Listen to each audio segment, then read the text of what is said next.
तो मध्य प्रदेश की सभी 230 सीटों पर वोट डाले जा रहे हैं। सुबह 7 बजे से वोट डालने का सिलसिला शुरू हो गया है। छत्तीसगढ़ में भी दूसरे चरण में 70 सीटों पर वोट डाले जाएंगे 8 बजे से सुबह। और इस बीच तस्वीरें आपको दिखा देते हैं। देखिए किस तरीके से मध्य प्रदेश में वोट डालने का सिलसिला शुरू हो चुका है और लंबी लंबी कतारें सुबह के वक्त ही अब मध्य प्रदेश में नजर आ रही हैं।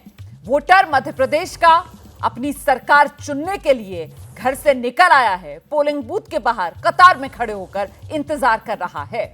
ये लोकतंत्र का सबसे बड़ा पर्व होता है मतदान का दिन, और ऐसे में अगर आपके इलाके में भी आज वोटिंग हो रही है तो घर से जरूर बाहर निकलिए और अपने मताधिकार का प्रयोग कीजिए, वोट डालिए, अपनी जिम्मेदारी निभाइए। जल्दी से अब आपको लेकर चलते हैं। हमारी सहयोगी जया इस वक्त तैयार हैं। छत्तीसगढ़ में भी दूसरे और अंतिम चरण के लिए आज वोटिंग होनी है। ऐसे में छत्तीसगढ़ की कुछ अहम जानकारियां जया से जानते हैं। जया।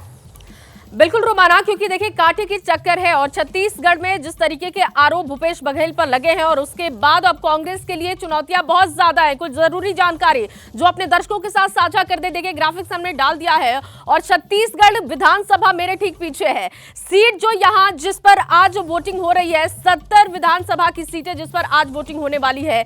जिले यहाँ पर 19 है जहां पर वोटिंग होगी। और देखिए इसके अलावा जो जरूरी जानकारी, वोटर कितने हैं, 1.63 करोड़ यहां पर वोटर हैं। और उम्मीदवारों की बात कर ली जाए चुनावी मैदान में 2000 से ज्यादा यहां पर उम्मीदवार जो कि चुनावी किस्मत आजमा रहे हैं। रायपुर पश्चिम जहां पर उम्मीदवारों की संख्या सबसे ज्यादा है, जो सबसे ज्यादा उम्मीदवार हैं वो रायपुर पश्चिम है और सबसे कम डोंडी लोहारा में है जहां पर 4 उम्मीदवार हैं जो कि चुनावी किस्मत आजमा रहे हैं। बहुत ही दिलचस्प मुकाबला 8 बजे से यहां पर देखिए वोटिंग होने वाली है। 19 जिलों की 70 विधानसभा सीटों पर चुनाव आज छत्तीसगढ़ में है। दूसरा फेज है ये, बता दें आपको 4 राज्यों से सटे बॉर्डर वाले इलाकों में चुनाव हो रहा है और यहां पर चुनौतियां बहुत ज्यादा हो जाती है। इसके अलावा जो जरूरी जानकारी देखिए, 17 सीटें एसटी, 9 एससी के लिए रिजर्व सीटें जिस पर वोटिंग होगी। इसके अलावा सीएम भूपेश बघेल की सीट पर वोटिंग आज होने वाली है। उन पर कई आरोप लगे और किस तरीके से वो कम बैक करते हैं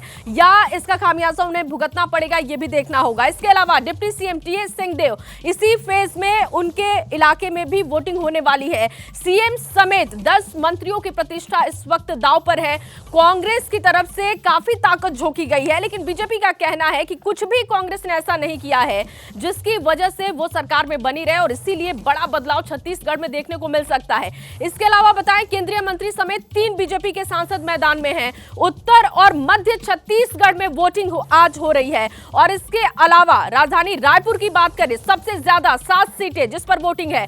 पिछले चुनाव की भी बात करें तो कांग्रेस को 70 में से 51 सीटें मिली थी और यहां पर इस वक्त सत्ता में कांग्रेस है। लेकिन बड़े बदलाव क्या हो सकते हैं या फिर जिस तरीके की सरकार है वही सरकार चलती रहेगी, ये देखना होगा रोमाना।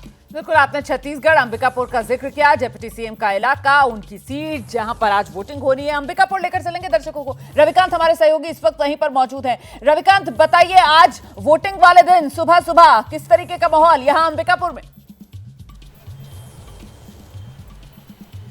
देखिए अंबिकापुर में वोटिंग शुरू हो उससे पहले ही जो वोटर्स हैं वो रविकांत, मैं आपके पास पहुंचूंगी। जरा इंदौर की तस्वीरें दिखा देते हैं। कैलाश विजयवर्गीय की तस्वीरें मिल रही हैं जो आज वोटिंग वाले दिन सुबह सुबह अपने घर पर पूजा प्रार्थना करते हुए नजर आ रहे हैं।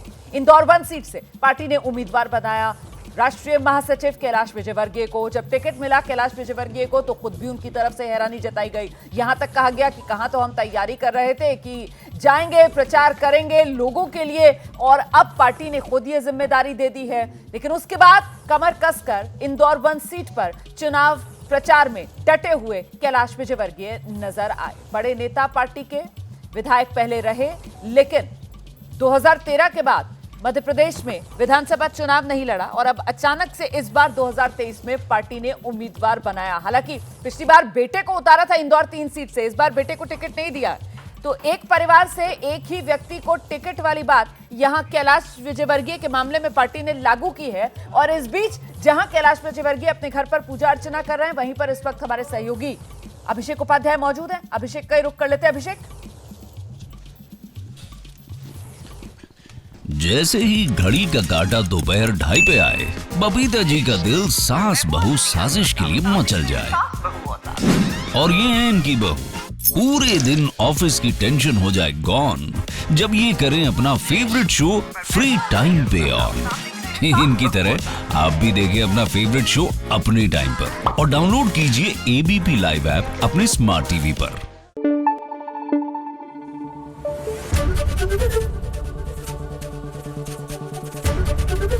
एबीपी न्यूज आपको रखे आगे।